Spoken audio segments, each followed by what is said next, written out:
अमेरिकी राष्ट्रपति Donald Trump ने बुधवार को सऊदी अरब में सीरिया के अंतरिम राष्ट्रपति अहमद अल-शरा से मुलाकात की और उनसे इजराइल के साथ संबंधों को सामान्य बनाने का आग्रह किया। अंतर्राष्ट्रीय कूटनीतिक गलियारे की ये घटना महत्वपूर्ण थी। ट्रंप ने कहा कि अल-शरा अब्राहम समझौते में शामिल होने और इजराइल को मान्यता देने के लिए तैयार हैं। हालांकि सीरिया ने इसकी तस्दीक नहीं की है। ट्रंप ने मंगलवार को रियाद में उम्मीद जताई कि सऊदी अरब जल्द अब्राहम समझौते में शामिल होगा और इजराइल को मान्यता देगा। उन्होंने कहा कि ये काम उनके कार्यकाल में ही होगा। सऊदी अरब अरसे से कहता आया है कि इजराइल को मान्यता 1967 में फिलिस्तीन के गठन के समय तय सीमा को स्वीकार करने से जुड़ा है। अब्राहम समझौता 2020 में अमेरिकी मध्यस्थता से हुआ था। समझौते के बाद इजराइल, संयुक्त अरब अमीरात, बहरीन, सूडान और मोरक्को सहित कई अरब देशों के बीच राजनयिक संबंध सामान्य हुए।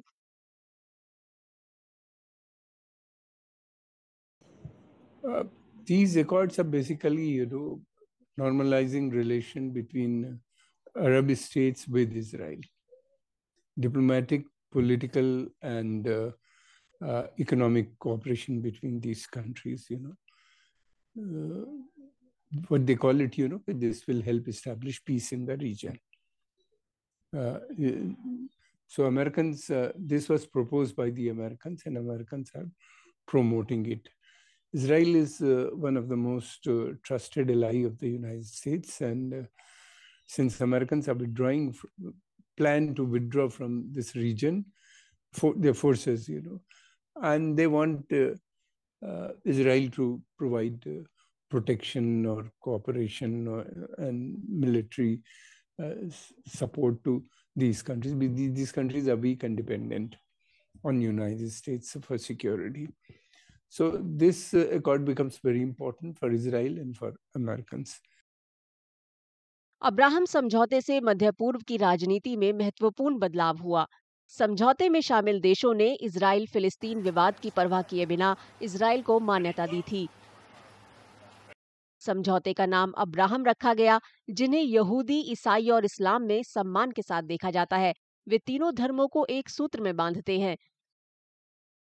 समझौते का मकसद व्यापार, प्रौद्योगिकी, सुरक्षा और पर्यटन के क्षेत्रों में आपसी सहयोग को बढ़ावा देना और किसी भी खतरे का मिलकर सामना करना था। For a long period of time, the US has, under Trump, has wanted to wanted Saudi Arabia to normalize with Israel, because that is really the big ticket reality of the Abraham Accords moving forward.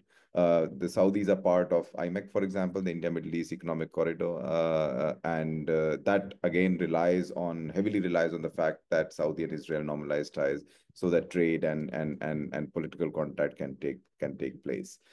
So one of President Donald Trump likes big-ticket deliverables, so he is pushing the Saudis under Mohammed bin Salman to sign that with Israel.